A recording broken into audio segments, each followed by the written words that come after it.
Dear all, the time has finally come when we are all ready and excited to have this third in a row series for a webinar where we would be talking about IP for artists and creative people. So, before we start our session, let's set the tone about the entire event that we would be going about. It's amazing that on World IP Day, we are all here gathered and we have, under the Bodhik name, Bodhik Ventures and Startup Buddy, we are having a series of webinars to celebrate this World IP Day. And we earlier had two very successful panel discussions already happening where we talked about a few of the aspects of IP. And now where we would be beginning with our third session. So let's just quickly get into what exactly is IP before we get into who all are onto our panel, which is again a very interesting panel. So when we talk about IP, intellectual property, what happens is we as humans, we tend to create and nurture and protect our properties. When we say create, nurture, and protect our properties, it becomes very easy to protect our tangible property. But what about the intangible properties, right? So intangible word, the idea, the creation, the creative art, how to protect them. That's where this entire thing of intellectual property rights came into play, where we try to protect these intangible assets that we have. It's something in a very layman language, you could say you can insure your ideas, that kind of a way. That's IP for a common man. So now, coming to our panel today, our panel is one of the most diverse yet inclusive panel that we all can have. We have great panelists from across different creative fields, from the fashion field, music field, author, writer. And when I say inclusive, this is one of the panel where you would see an equal number of diversity ratio. So yes, it's going to be really wonderful, and I'm all excited to hear a lot of the opinions shared by them. Also, I would request all our viewers to keep writing their suggestion, queries, and questions in the comment box that would follow, right? So here we go. Let's welcome our first panelist on board. Let's hear it from, let me add her first. Our first panelist for the day is Chantal EP. She is founder and CEO of Click and Clear, which is into licensed music industry. She is a well-known name in her field, and she would be telling us a lot about the creative aspects of the music industry. Welcome, Chantal. Hi, very nice to be here today. Thank you very much for the opportunity. Just to give you a little bit of a background about me and Click and Clear. So we're from the music industry, and Click and Clear is the first and only music licensing platform delivering officially licensed music to performance sports worldwide. And we work directly with record labels from Warner, Universal Music Publishing, BMG, Cobalt, AWOL, and many more to make their music available for performance sports teams to license. So we own our own IP in terms of tech. And there's a lot to own with that, but we have to actually license the music directly from record labels and publishers. So we're dealing a lot with complicated music copyright. Super, super. Welcome on board, and look forward to your opinions on a panel.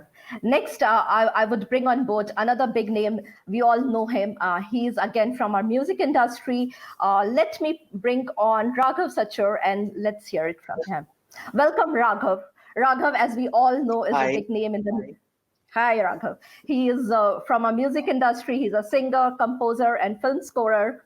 When I say Raghav, the first music piece that hits my ears is one from the Rustam, obviously. So welcome, Raghav, and love to have you on our panel today. My pleasure. Thank you. Thank you. Next on our panel list is another one. We all know her, and she in herself. Let me bring her on board first and talk about her. Let's bring Varija Bajaj on our panel. Hi, Varija. Varija is a founder. Hi. Varija is founder of Varija Lifestyles. She in herself is a big brand of herself and achieved and got a lot many awards to her clothes. including the DLA Women Achievers Award, as well as, based on her success and the story she has achieved, she is one of the case studies for our ISB students. So welcome, Varija.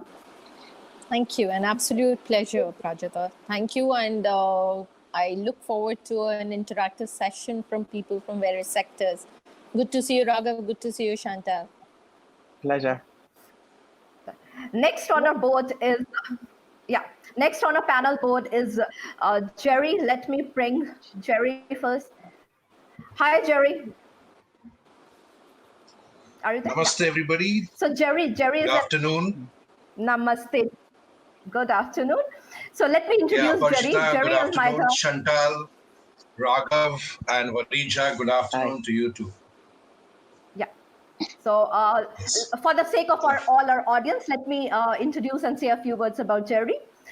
Jerry Almeida, he is an international author, a life coach, and a mentor. He does a lot of work into mentoring people, time into mentoring their ideas, writes a lot of commendable things, and he's a coach at Rex Ideas for Action as well. So welcome, Jerry. Thank you, Aparajita. Pleasure being with all of you. Thank you so much. Thank you. And now let me patch in our last panelist for the day on a boat. Let me bring Saurav. So Hi. now we have hi, Saurav. So Saurav Jain, as we all know him, Saurav Jain is Vice President and Head for Paytm Built for India unit. He is, if I would like to say, he is himself is a stockhouse of innovative ideas. So, but he would be a great person to talk about a lot of things in his journey. I think he wrote the first book in 2003, if I remember it well, on mobile phones and the applications that based there. So yeah, he goes a long way into the IP industry, and he can talk a lot more about the small nuances there. So welcome each of the panelists. Yes. And I'm especially if you can just give me 1 minute, I'm a big fan of Raghav, and I'm very happy to be a co-panelist with him. I listen to his songs generally on YouTube from time to time. What a pleasure. Thanks, Saurabh. What a pleasure to be here as well with you guys. Yeah. Saurav, I must add, we all are his fan. Yeah. Don't take that away from us. We all are his fan. Nice of you. Thank you. You're great. So, just setting the stage, just putting us one small take from each one of you when we celebrate this World IP Day. Just one quick comments on each one of you, what this World IP Day mean to you, and then we dive deep into our questions and our comments. Quickly, let's go, hear it from Chantal. So World IP Day is a really great celebration of intellectual property rights, which are really, really crucial right that startups and anyone working in the creative industries or technology industries need to be aware of and understand. So it's really great to be having these sessions and learning about intellectual property rights. Right. Raghav, World IP Day, what it means to you? Well, IP, I think, is pretty much our livelihood these days. And, if it's handled correctly, especially for artists, it makes a huge source of income for us. And this is a source of income that continues even after our demise. So this is something that is very, very special to all the artists. And we should all make all amendments and anything that we can do to learn more about IP and incorporate it. And the world is expanding with IP, and India is still way behind, but I think we will catch up. And with these discussions, artists need to know much more about IP than they do yet. Sure. Jerry, what's your take on World IP Day?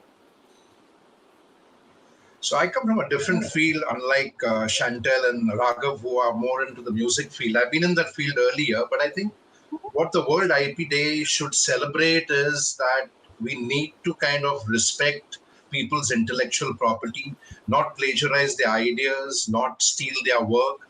And I think in my space as a learning professional, what hurts is when someone takes a IP tool that we've created and learning and messes it up because they don't know the spirit of that tool. They don't understand the spirit of that learning message.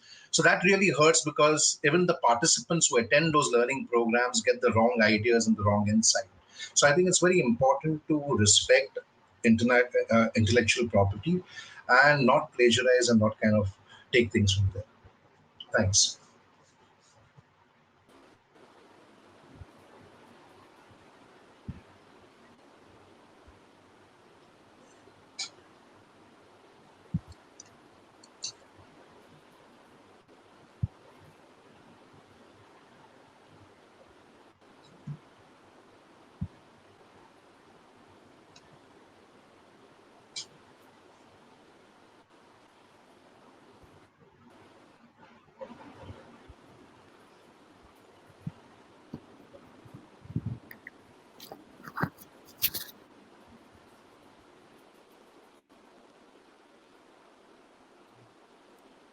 So I think the IP day is a very important day, and intellectual property is a very important concept these days, especially if you are in technology and also in media.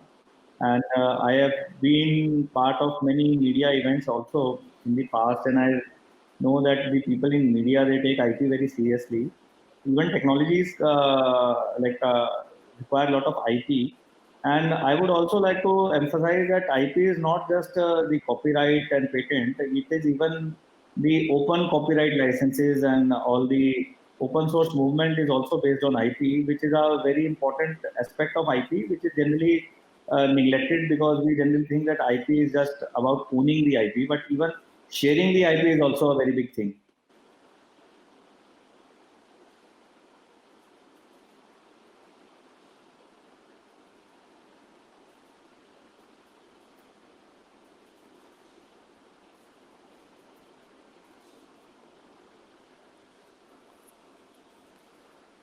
I think for me, IP and the fact that we are at least talking about it in the fashion and the design segment, there is very little that is spoken about, and I think we are the ones who are most affected with the knockoffs in terms of the designer product that we have.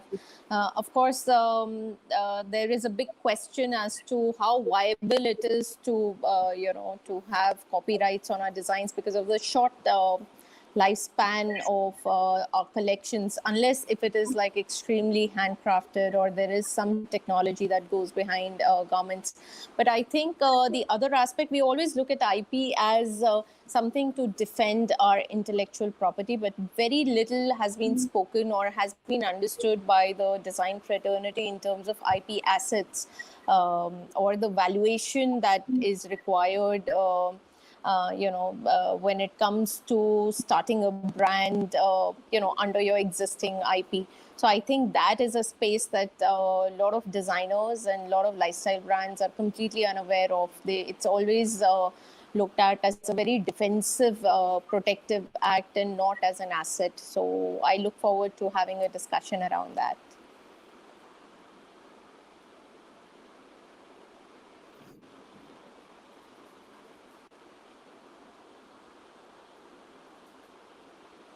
Important to create that awareness and also to know that what all can be done with the IP. So, I'll just quickly patch in Raghav again. Raghav, how these copyrights or IPR help us help protect the artists to secure their creations? Actually, worldwide it's happening at a very different scale than what is happening in India. And IP is not only related to a piece of music that you've created. IP actually expands to a lot of different areas. Like, for example, even if you have done an advertisement and the background music, and you probably just played one section of that melody, that is also your IP. So, and that when you get down to royalties and collections from world over, that can really sum up to huge amounts when it comes out. So, according to me, IP in the music industry essentially just safeguards your own intellectual property from plagiarism, to start with, because there's a lot of plagiarism that actually happens in India. And what we need to understand as musicians and artists is that IP is something that is not. Why is it safe? Why is it required that you need to make, you need to claim your IP and you need to make sure that it's registered everywhere? is because there are so many sites and so many platforms now that you can receive money from, that over a period of time, as you grow and as you become, what you become. For example, just let me give you an example of R.D. Burman. While R.D. Burman was alive, he was not the R.D. Burman at that time. After his death, he became really an artist that was respected worldwide, as well as from Indians everywhere. And after that, his legacy has come up. So the royalties that were happening in the 70s and the 80s was hardly anything. Even now, the royalties that we get in India, which is IPRS and and PPL royalties, are far, far lesser than what we get from international collections.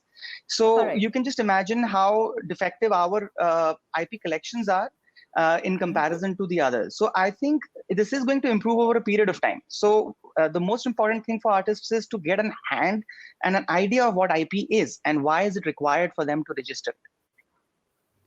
True. Very nice. Very well said. I totally echo, and based on my limited musical industry understanding, what you said about R.D. Burman and things totally makes sense to me. I will quickly take a different view from Jerry, who comes from a creative writing and life coach and those kind of background. So, Jerry, how important IP becomes to secure our creations in these fields?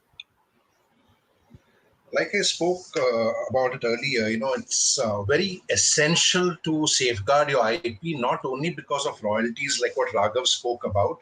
That's important. That's the money part of it, and that's incidental. But I think what is more important in the learning space, I worked in the music industry earlier, so I completely echo Raghav's sentiment about how they need to protect their IP so that people don't plagiarize, people don't kind of claim false royalty. We saw it recently in the case of the folk singer from Bengal, whose entire piece was lifted in a song by another musician from the Hindi film industry. So I think in our space, why it is more important, it goes a little beyond money and royalties, because like I said, ours is the learning space. And in the learning space, you want to ensure that people understand the spirit of the learning. Correct. Because if the spirit of the learning is not understood, then a person is getting the concept and the person is getting the insight wrong. It's like what I spoke about at the Startup Buddy Conclave last year. That when you're mentoring entrepreneurs, don't make them focus on valuation. Make them focus on creating value. Valuation will happen on its own.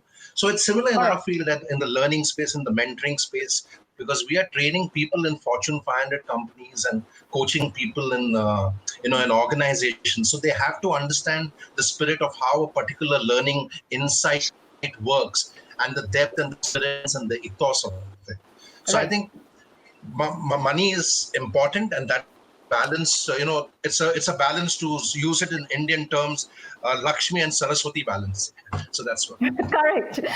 Very well said. Comparison, the Lakshmi and the Saraswati balance, which is very difficult, but that's the fine balance that we all should have to try to come up with. I would, just when we talk about how important, we all agree to it, how important it is to protect this in the long run and safeguard ourselves. One very important thing that comes to my mind is, what all are the due diligence or the understanding that we should have before getting into any of the publishing our work or with these creative ideas. So, Saurabh, what's your take onto it? What are the due diligence that we should do? See, especially for patents, I think there is a lot of due diligence required. So there is a thing called patent search. So I give you an example because I have 2 provisional patents in my name. So so around 10 years ago, I took my first provisional patent and I had due diligence done. And the thing was that there are steps also. So you can do due diligence in India, then you can also do due diligence in US. So unfortunately for me at that time, I was quite naive and I was not very IP savvy. So I actually, there is this feature in WhatsApp called double tick, and there is this feature in WhatsApp that you can delete the message. So I have in personal persistent messaging system, which I patented. So I had this idea in 2005 or 6 time frame, and I took a provisional patent. Unfortunately, when I went to the IP lawyer in India, he said that in India, the ideas or the products which are software in nature cannot be patented. So after due diligence, he told me that in India it cannot be done, and he said that you can do in US, but I was not that savvy, so I thought the US is like, at that time I was just 24, and I thought it's very far away, so I didn't take it in US. Had I taken that, WhatsApp would have been paying royalties. So I would say that due diligence is very important, but due diligence is not only in your own country, but due diligence in all the countries, and especially in US. I think US and Europe. And for copyright, I would say, instead of due diligence, just take the copyright. And copyright is automatic in nature when you publish the work. But for patents, you have to do prior due diligence before taking them. Correct. So, now let's take a tangent and see, Varija, when you come in from a very fashion industry where designs and those things are very well inspired, I would say, how do you deal with this due diligence and IP when you go about it? So we, of course, have something called the Design Act, which, certain designers who are either producing in volumes or they have a certain signature style, which is sort of repetitive. They do, explore that. But otherwise, I think because the life cycle of the garments are getting shorter to shorter, fashion. So wherein we had a spring, summer to an autumn, winter, it has come down to 4 seasons. There's a separate spring collection, separate summer and autumn and winter. So it's about 3 months is all of the life cycle. So by the time you actually register your design or you get a copyright on that, you've already moved on to the next collection. Next session. So unless there is a lot of value addition in terms of certain kind of intricate craftsmanship, it does not make any commercial sense to sort of register your design. But I think also for the kind of laws that we have, so a plagiarized outfit, I can only sue a person who has plagiarized it. But I think the people who are buying it, even the purchaser, should be sued. I think vis-a-vis the kind of laws that we have in France, we don't have that here. So it is still for the purchaser to go and buy it elsewhere, and they are scot-free. So you anyways lose down on a lot of business otherwise. Right. So, Chantal, since you provide a lot of these licensed music, how do you see, since you provide the licensed music to the people and stuff, so how does it work that ways? How do you avoid the plagiarism and the piracy market? Yeah, so I think a really big way that we can help manage that situation is through technology. A lot of the time, our industries have been a victim of technology, some worse than others, and particularly music. When we look at music, they've really suffered from technology and been victims of it rather than kind of taking it on board and improving copyright infringement. So I think it's really interesting hearing what Varija has to say about the fashion industry and how the end users never seem to get a lawsuit, and it's often just the corporates who, corporates go after the other corporates. And what we had in the cheerleading industry, Sony Music actually sued the cheerleading industry for infringing on their copyright by illegally editing and adapting music, but they sued the companies. They didn't sue the thousands of athletes who were using that music. And actually one way that we're dealing with that copyright, yes, we now have a licensing platform where we've done the deals with the intellectual property rights holders, the labels and the publishers and the artists. And we've made that music available on our platform so they can instantly license it with the rights they need. And it's all good and well having that in place, but then how do you actually check those licenses? So we've been creating technology that basically ingests the music mixes made by each of these teams, and it recognizes the music being used and then verifies that against the license agreement. And so, there are ways that we could be using technology in various different industries to help better protect IP and make sure that the end user also understands what that means and why it's important to license copyright. Correct. Let me bring this back to Raghav. And Raghav, since you compose a lot of these music, so what are the steps or due diligence or the terms you look into the contract that you do with people that you work with, so that your music pieces? A very interesting question, and there is no straightforward answer to this because in our market, in our industry, things happen on various levels. So when you are an independent label, I have an independent label which is Raghav Sachar Music. Now, of course, all of the rights, mechanical rights as well as the intellectual rights, are owned by me in this case, Right. and I am the Right. sole owner, the 100% owner of the mechanical as well as the IP. But when you're doing films, and when you're doing Right. contracts with big companies like Z Music, T Series, to name a few, the situation totally changes because they are already in fights with the IPRS, which is the Indian Performing Rights Society. They do not believe in giving the right kind of royalties back to the companies, to the artists, sorry. And that is what is happening. So what happens overall is that as a music director, if I have to, and this has been happening now since IP has become something of an importance, and this has only Right. happened post 2006-7.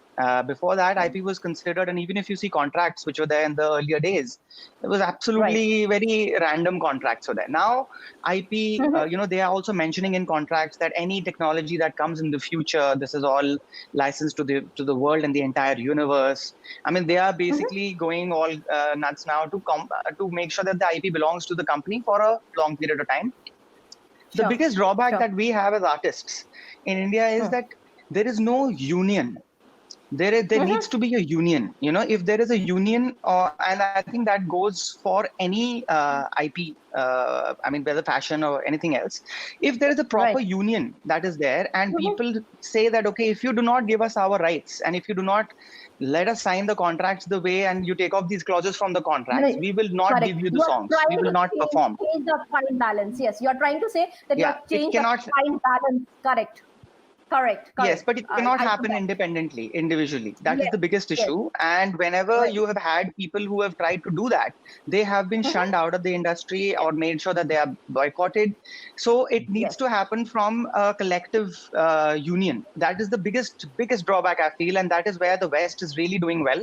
Because if there is something that has been passed, and if your legal has said this, and if there is a law that is there, nobody will have the guts to go and said that, okay, you have to sign a disclaimer from the IPRS also. Like we are signing disclaimers from IPRS, we are signing disclaimers from different that, okay, we will not take royalty, okay, we will not take moral rights and stuff like that.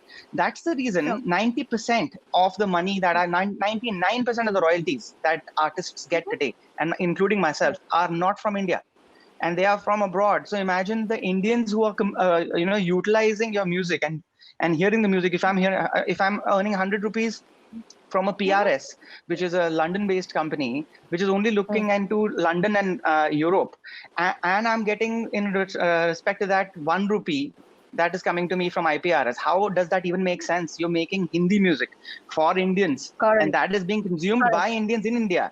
So how can this be so vastly different? True.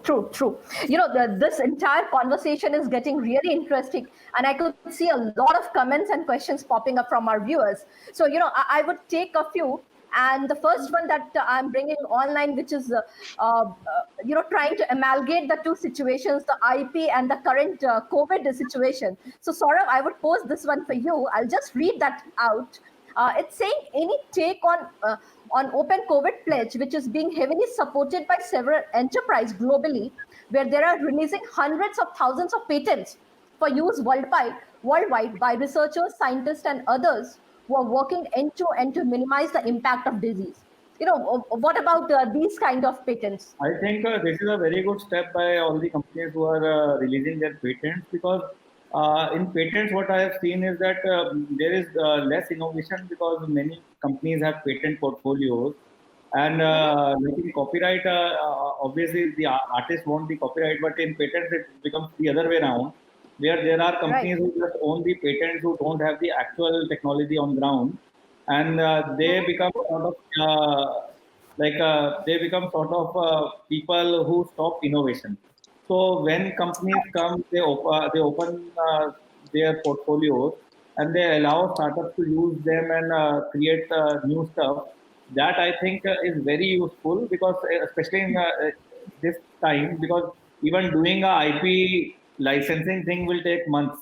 So when Correct. patents Correct. open, you can just copy paste things and you can then innovate upon those things. I think this is a very good step by major companies, and I fully support this. Sure, sure. That's really helpful. Another question that I could see coming from Raj, and I would pose this to Jerry. It says, can IP registered in India can it be hold good internationally? I think the laws in India itself are very fuzzy, and like we've been discussing about this. It's very difficult to what Balija spoke about. Difficult to kind of register your idea in India, because just to give an example, I shared the idea for a book on children with a international NGO around 4 years ago. And the next thing I know is that the communications head of this NGO, along with another author, has taken the entire idea and kind of released the book. So it's very difficult, like Saurabh said, to register an idea. And I think the laws in India are very fuzzy. To quote an old professor from whom I learned law, he used to say that, when I entered a bookstore in London and I asked for a book on the Indian Constitution, the store salesman turned around and said, "Sir, we don't keep periodicals over here. We only keep law books." So I think in India we need to have some serious look into serious kind of in-depth review of our legislation, of our regulations, because it's also very important to safeguard poor folk artists. I mean, it's not just about well-to-do musicians, and Raghav and all are more protected. But what about those folk artists who are really churning out original stuff and have no protection whatsoever? So I think this is a huge concern, and I don't think we can cover it within an hour. Absolutely. Yeah. Like you said, we need to do a lot more soul searching here and get things much more into place. When you mentioned that a lot of aware people are protecting their rights, it's not exactly that. While creating awareness about these webinars, I posted these events links to a lot of groups. And trust me, from one among the very well accomplished, alumni network that I belong to, from the IAM network, somebody just popped up and told me, when you talk about World IP Day, can you tell me what's IP? And that's coming from a very, aware and the best of lots. So yes, we need to create a lot more awareness there. I totally echo, right? So getting to a folk singer is a far-fetched thing when the elite group is still not that aware, right? So I would bring back one of the questions that I could see. I think Varija almost answered this, but I would just again bring this forward. That's coming from Shefali. She's talking about how would you deal with the inspired kind piracy? So yes, the world of Pinterest is there for all the designers, and it becomes very difficult to say whether it's an inspiration or whether it's an original. If one is to subjectively debate, but the other way is to go. Very recently, we of course didn't have the Fashion Week this time. But if we were to talk about a few designers who mass produce their designs, it becomes very important for them to protect their designs. So if we were to talk about And as a brand, so they under the Design Act, they protected their entire collection, which was supposed to be showcased at the FDCI Fashion Week. So that is where they can protect themselves. And when I say inspired, so it cannot be in lot many ways, whether it could be the construction of the outfit, it could be the motives that are, it's an entire ensemble. So it's not just the construction. It is the construction which might be unique, along with the motive and the color combination. All of that is protected. So, for example, when we are talking about the Louis Vuitton logos or the Burberry checks, a lot is inspired around that. But no, anything that comes close to it, if you go to France, if you're buying even at the airport. If you're carrying a fake Louis Vuitton bag, it'll be there'll be criminal charges against you, unlike in India. So you don't have any criminal charges here. So there it is also the purchaser is sued. Here, since the purchaser, if you don't make a copy, somebody else will make it. And if that person doesn't, so you don't want to lose out on the business. So even the best of the brands and the best of the designers are offering fakes and copies of designs. Correct. That brings me to one of when you compare India and France, that brings me to an interesting point. Chantal, would you like to talk about something about the awareness level about the IP maybe in the Europe? Since you are based in UK, you can give us a outlook there. Yeah, so I mean, different parts of the world are more advanced in terms of copyright, and you look at China and a lot of Asia where intellectual property maybe isn't taken as seriously, but in Europe and the US, music copyright is, in the US especially, they sue a lot. In Europe, maybe less so, but they still take it very seriously. And I think there's still, in the UK and the rest of Europe, a really big education that needs to happen. And like what we do at Click and Clear is we have to educate all of these coaches who know nothing about music copyright. They're sports people. They coach athletes. Why should they have to think about it? But they do. It's part of their process. And so we actually have educational material on our website. We do everything we can to educate our end users. We pass people through to the World Intellectual Property Organization, who of course look at copyright for the whole world. And there are conventions or treaties that have been signed by multiple different countries that make copyright applicable internationally. And if those countries are part of that copyright law, it kind of follows the sort of minimum standard of copyright law. And I think it's really important that people understand that and educate themselves a little bit about those treaties, and kind of understand that it is very important. Copyright is how copyright and intellectual property is how people make their money, and the world kind of goes round. And without that, you wouldn't have music, you wouldn't have fashion, you wouldn't have technology. So it is so important. I could see Varita raising her hand. You wanted to add some points? Yes. So Prajita, I think it also goes back to the level of education, since Chantal spoke about it. So having studied in UK, if we are doing a research thesis, if if you've done your PhD there, or even at the college level, if you are supposed to cite from where you've picked up any quotation, and they have softwares in place which automatically pick up if anything's plagiarized.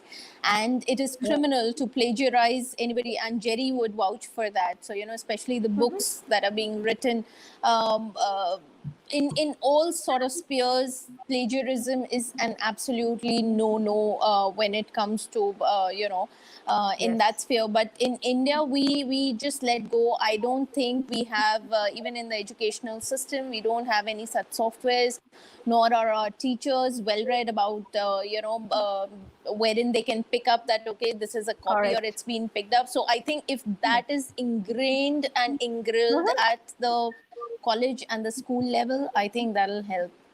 Correct. Raghav, since you do a lot of these shows in India and abroad, how would you compare this awareness level? There's a huge difference. It's a very obvious difference. And the problem is essentially the people who are musicians also, they are musicians in India by accident. A lot of musicians in India are by accident. That basically means that they have not gone through any formal training. It's just something that has happened. And, they have fought within their families, and they have pushed whatever they could and tried to make a career out of it. And I get a lot of people who connect with me, for internships and stuff. And 90% of them are basically untrained musicians who are just trying to make a living by doing music because this is their passion.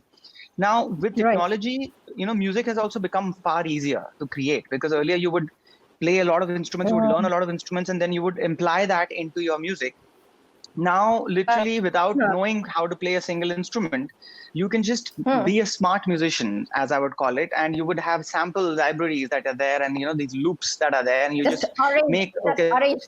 this sounds Yeah. fine, and then create it's like a jigsaw puzzle. It's literally like doing like a 5,000 piece puzzle that you would have done.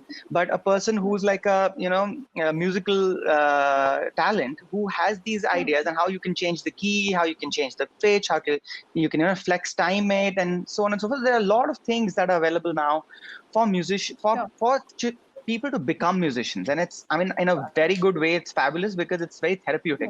And rather than doing this for rather than generally going out and getting into different habits or wrong habits, if you have a habit of getting into creating a groove melody, why not?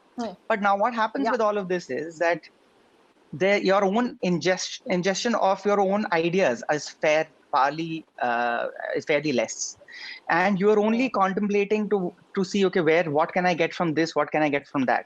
Now what also happens in this case is that you're only using samples which are IP free, but in India nobody pays for it, right? That's a huge amount of piracy that happens. So what is happening is you would give a call to a person and say that, hey, I have Logic and I have this setup and I want samples, and he will say, okay, give me 10,000 rupees and I'll give you the entire lineup, and you have the entire sample library with you, and you have so many samples you can literally carry on doing this. But you've not the amount that you would have paid to pay and buy this genuinely would be at least 10 times or 50 times of what you've paid. So that plagiarism starts from the core here. So IP and understanding IP and registering IP and understanding the benefits of it is a very long, far-fetched thought from within India. And people, I think one of the first people who got this very clearly and did a huge amount of has done very well is Mr. Rahman, because he was in the early 1995s where he started copywriting, and he started saying that I'm not going to give you the song. This is my song. I will license it to you, and you can use it as a sync license. I will license it to you, but the original song belongs to me. So even when they wanted to recreate Hamma or any other songs, the rights were with Rahman sir, so he had to approve of it. Now, where I come from and the middle level, so to say, we cannot do that. If I go and say that the rights are mine, don't pay me the amount of money that you're paying me, or pay me just 2 lakh rupees or 1 lakh rupees and stuff like that. Don't pay me for my entire composition, but the rights are mine. They'll say, okay, no problem. We don't want to work with you. We will work with somebody who's giving us the rights free of cost. Just because there is a fame part involved with it, and people don't understand that there is IP is so important that because of your own IP, the company who has taken the IP from you is making tons and tons of money. So just give you a very small example. I had done a film called Kabul Express, which was my first film. I was performing on a 25 city tour, and I was supposed to play Kabul Fiza, that song, just one time every time. So 25 times. I must have gotten paid at that time, I think, I don't know, about 1 lakh rupees or something like that for the show. But they had to pay 5 lakhs to Yash Raj to use that song, approximately. So you can imagine every city, they must have made at least 1 crore, if not more, out of just that one particular song. So that is what happens when the IP and publishing is not with the artist, and the artist is not getting paid as much, but the company that owns it, because they have the lawyers, they have the entire paraphernalia, you could not go out for them. So then, these kind of things happen. And now this is getting more and more bigger and expanding. That's the reason now, instead of when the world is going forward, instead of us catching up on this and making sure that the IP is available for, and people are making money, artists are making money, this is even getting worse now. We are not getting paid at all, for that matter, for film music, and we do not have the IP. So I don't know, the only source of income remaining for us is live concerts. Raghav, you brought forward a very nice point, what I would like to emphasize, and I'll pick that question also from the audience. When you said, there's a huge, framework of lawyers and audience with these bigger brands under whom we work with, right? And we don't have that power to fight it out. Even when we do have, a lot of us must have heard about that India fought internationally a big time about the patent for haldi and rice. I would like to take that question from the audience. Jayant sir, I know him personally. Jayant sir has put this question: How in India fight about copyrights for Haldi and Basmati? So, would you like to talk about this? Even at such an established as a country, we had to fight about these things since they were not patented in our name.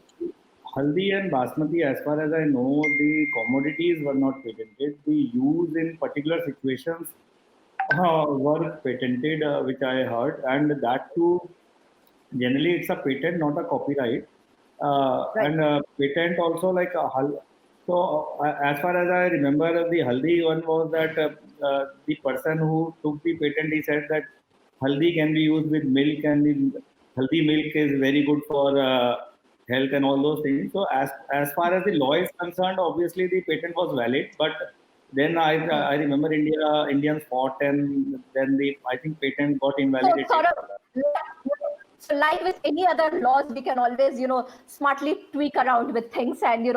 there could be ways From a about US going point ahead of with view, it. I would say that like there, obviously it was a novelty, but in India, everybody drinks healthy milk, and it was Right. not a novelty. So now- I think it is more like a yes.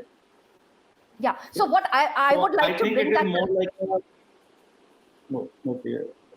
Just would like to complete one line. So basically, I think it's more like the government or the industry body should come out and they should challenge such patents, because I think as far as law is concerned, instead of haldi, if say it was something else, then obviously you cannot stop it. Maybe some person in US has actually innovated, but obviously Correct. for the things like haldi and basmati, which are ever present in India, I think it is better to like fight those things out. So we cannot criticize people in US. Right. I would So- just like. Yes.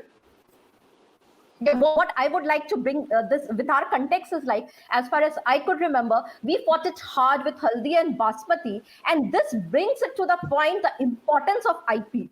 Since we know from our Rig Veda days that Basmati and Haldi are Indian patented things by culture, but since we did not have a patent in place on pen and paper, others were trying to leverage benefits out of it. So that brings to us the importance of getting it done in pen and paper. That would be my take onto it. Yes. So I would like to just add one thing which in last question which you were asking. So I have a very Sure. interesting story of like how Indians would learn about IP. So I have a very interesting story. My son was like right now he's 10 years old. 2 years ago he started doing YouTube videos. He learned Adobe After Effects and all, and he started creating Right. videos. And he took a music from somewhere on internet and posted that. Basically, the video had that background music, and Google Okay. automatically captured it, and they sent a notice to him, and he said, "Papa, kuch email Oh. aaya hai." And then I had to tell him that this is very wrong. You took that music without permission, and now he is very, very clear that he would not take any music Yeah. without authority. So I think Right. if such things happen with students, they would become Yes. very clear on Right. taking the right copyright and only then using things. Right. I could see Jerry raising a point there. Yes, please go on, Jerry. Yeah, I just wanted to go a little beyond what Saurabh said, and I think it's very important to call out evil over here. I call it evil because these are companies in the US like Monsanto, which actually paid Yes. seed of Yes. rice commodities which are belonging to our country or to Bangladesh, the Jasmina rice. Yes. And this is a company called Monsanto, which is now owned by Bayer. And what they wanted to do is own the rights to that seed, and then the poor farmer again would have to pay to buy that seed, which is originally the farmer's seed. Yes. So I think we need to call this evil out, because like I said earlier, a lot of us in this panel can probably protect our interests. But the poor farmer out there, the poor artist out there, the poor folk artist out there, the poor artisans who are the creators of the batik prints and all other prints out there, Yes. they are not protected at all. And this is where I think big corporations take undue advantage, and I call it evil. You are actually marginalizing and impoverishing people even more in a world which already has a lot of people who are impoverished. Yeah. Right. So, that brings to two important points. What I would say is, one is awareness, definitely. And also, secondly, there has to be more, the moment the startups or these kind of things start getting into at an inception stages only, that's where we should encourage getting into a patent or a copyright or IP things done, so that, at the very early stage, or when we are trying to protect these not very aware or not very deep-pocketed people who may not be able to know. So stricter regulation and deep penetration of these knowledge has to be imparted. That's what I think we all agreed upon, right? I would like to add one thing here. I think in startups specifically, because that is my core area of specialization, Sure. I think in startups, there are basically 3 stages. One is ideation or search stage. The second Right. is the stage where you build the solution, and third is the scaling. So obviously, Sure. you should have the patent before scaling and before getting funding. Yes. But I think in the Yes. ideation stage, you should not get a patent. Maybe a provisional patent is enough, or a little bit of copyright may be enough, because patents are relatively expensive, and especially US patents are expensive. And generally, 90% of the ideas get pivoted or they get changed during ideation stage. So I used to get sort of ideas, but what I realized was that if I start patenting every idea, I would be spending a crore of rupees a year in just patenting. Correct. So Correct. before you are very clear that there is a clear value proposition for the consumer, or if you can get the funding only, then only you should Right. start the patent. Otherwise, if you start getting patents of every idea, it becomes very practically impossible for a normal entrepreneur. True. Yeah, I totally understand what you're saying, Saurabh, from, you being a tank of innovative ideas. If you start patenting each and every idea of yours, that would make the IP companies go very happy with the check that they would be sending to you. Right. So, coming to that, the next point that it leads to is, what is the impact, the financial impact that piracy has on these industries or the kind of businesses for creative people? Maybe we take it this first from Varija. So yes, it has, and I face the challenge all the time. And since I do mentor a lot of startups and students, that's the question, because a lot of selling that is happening in the apparel space or the lifestyle space is online.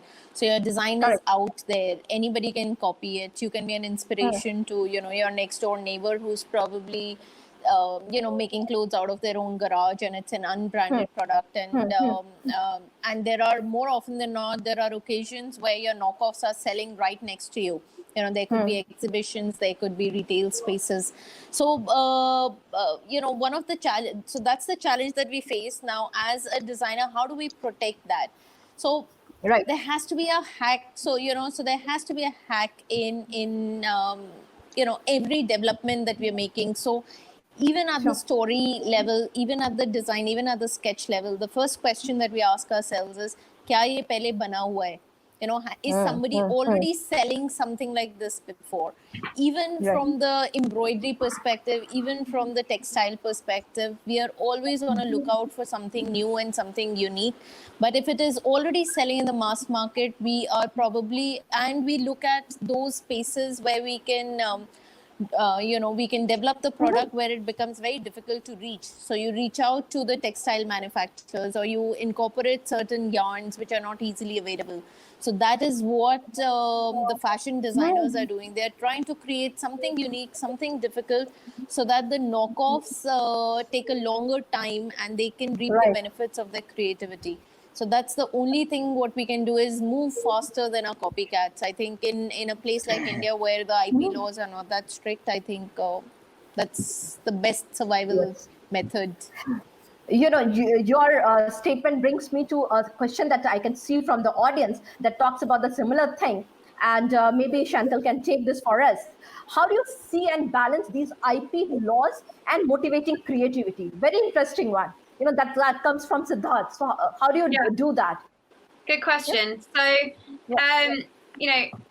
in terms of when you're creating a work, anything that you do that's creative, that is yours yourself, that you own, is a piece of intellectual property, as long as it's original, and you own that. And yes, there's part of it where you're doing it out of the love and the passion for, let's say, music. You're creative. You're doing it for the art. But then there's also the side of it where you also are doing it to monetize that content, because it might be your livelihood, and you need to get paid for your livelihood. We all need to eat. We all need a roof over our heads. We need to be able to fund what we love to do. And kind of, I think Raghav talked about it a little bit earlier, but it's basically like a cycle. And artists creates the work. They then need to get paid for the work so they can continue creating the work. And without being able to monetize that IP, the artist is creating the work and they're not reaping any benefit from it. Yes, people might listen to it, but then they have no motivation to continue creating. And I think there's a sort of fine balance between the art and then monetizing that art. And there is a happy medium, but we need to acknowledge that. And if you want to hear more of your favorite artist's music, or you want to read more of your favorite author's books, or wear more of your favorite designers' clothes, then you need to pay for that. You need to be able to continue funding them to help bring you and create more of what you love.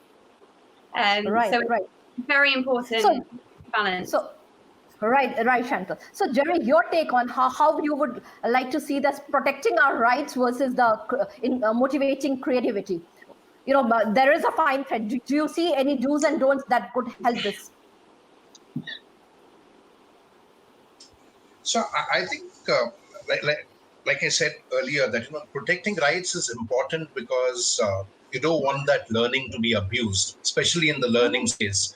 That said, I remember around 2014 is when I signed a book deal with my publisher. In 2015 or 16, when my publisher reached out to me and said, Jerry, a lot of the books, that you wrote are being sold on the streets by people who kind of do piracy of books, especially in places like Delhi or Bombay or any of the big cities. And I just turned around and I said to him, it's okay.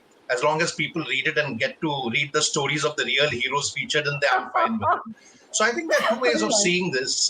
One is, how do you kind of get the knowledge to go out there and impact people? Because what I do is I write true stories of real heroes, as I call them.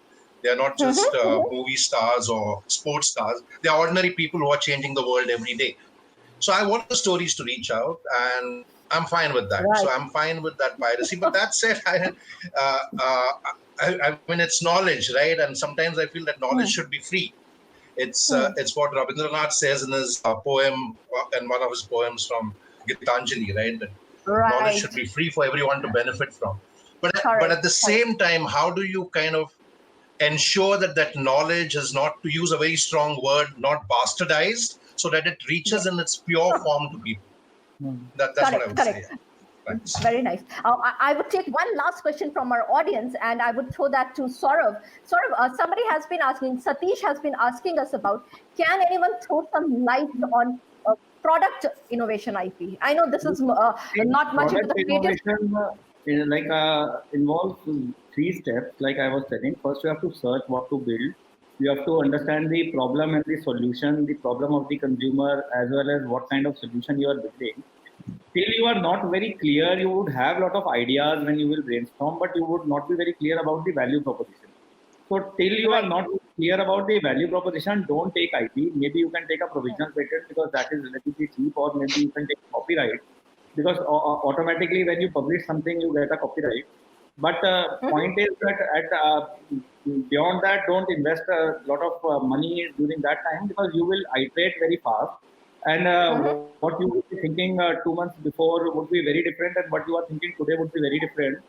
So at the end of the day, you should not take IP during that time, during the search phase. Once you are very clear, there is a value proposition in what you are building, and you know that now you will build this stuff, then you can apply for the patent. And you get, I'm not exactly very clear, but you get some time frame. I think it's around 1.5 years or 2.5 years before you can go to US.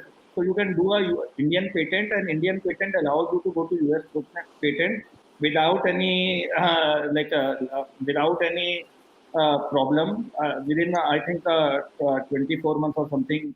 And so you get the priority if you take that patent in India. And once you get an investor, only then take a US patent, because at the end of the day, US patents are relatively expensive. And as a small Correct. startup, you would have just like you will create a product in 5 or 10 lakh rupees. And the US Perfect. patent itself will take 5 or 10 lakh rupees. That would be very difficult for you to. Very valid point, Saurav. Yeah, very valid point. One last question, I'm putting it to Raghav. This is very interesting. It's coming from Maulik. It talks about what are your views on remixes in Indian music industry and not giving credit or taking permissions from the owners. Well, this is the remix scene has just blown out of proportion. I think everybody is very well aware of what it's doing to our music industry. For the last 3 years, I think we would have had some tens of thousands of songs, originals. We are only recreating. So what's happening is the companies are largely basing it on a quick, successful, like a quick hit wonder. So what happens is, suppose a song like a Tamma Tamma, or something like that. You already know it. You heard it. Your parents have heard it. Your children have heard it some time or the other. You do a remix of that where you just produce it a little better, get the newer singers to come and do it, put a bit of English there, put a bit of rap. So it's become like a khichdi where that is happening over a period of time. This is exactly how it's happening. Why I'm telling you this is because this is the exact requirement that I get. I get a song for the person who will come and say that I want a hit. How can I? Just give you a hit. I mean, what does that mean? That there's a sea of things. You give me a genre, point me to a direction that I can go. What does a hit mean? Now, remixes is something which is the newest mantra of companies, and what they are doing with that is they want the song they will have to hammer the song multiple times for you to be able to hum it, and melody is the only thing that gets hummed largely. So the song has already been heard, and now when they remix it, you already know the song and they will play it everywhere. So the initial amount of time that they would need to hammer the song and the marketing money that they would need to make the song popular is already done for you. Now, this is something that is happening very, very, it's happening, in fact, in all the films now. It's like a prerequisite that, in fact, films have had only 9, 10 songs, which are all remixes. Then the point comes where the folk songs, which are in public domain, they come into play. And that's exactly where Jerry was saying that what happens to those artists. And that is, folk songs apparently are in public domain. So now how many ever versions get made for it? How many ever people want to do that? It just continues. And plagiarism and IP, we are on a double-edged sword as musicians. One thing is that you want to make the song available to your audience. That is the actual desire, that you want it to go reach the people. The second part is that you're okay to let go of the IP in the current state. Ki chalo koi baat nahi, gaana to sunenge. From that perspective, you go, which is wrong, to be very honest. And as I mentioned in my first comment, if this needs to change, it cannot be done single-handedly. It is not possible.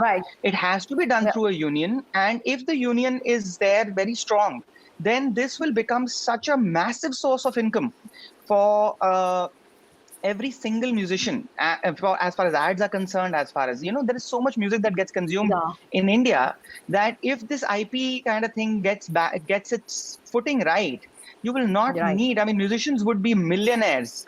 Just by the work. If I actually get my dues of my royalties, I'll be owning a chopper and flying away to, literally, I'm telling you, that is the kind of money that's expected out of it. Yes, I get what you're saying, Raghav. And, that brings us to the point that, when you talk about this lobbying or things, that entire ecosystem has to be made in a manner that it encourages the talent, the creativity, as well as monetize them.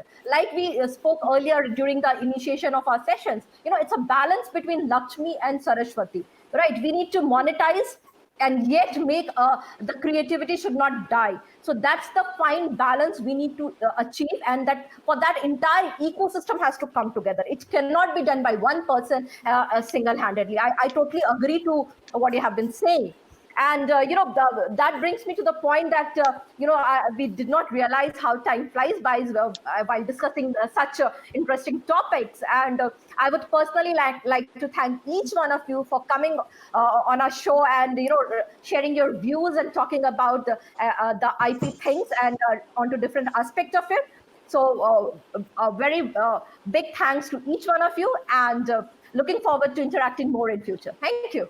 Thank you so much. Lovely meeting. Thank Thank you you, very much. Aparshita, and pleasure Bye. learning with Chantal, Raghav, Varija, and Saurabh. Thank you so much. Likewise. Pleasure, Thank you. Jerry. Thank Thanks. you. All right, Thank Saurabh. you. Cheers. Thank you, Varija. Thank Bye, you. Chantal. Bye bye.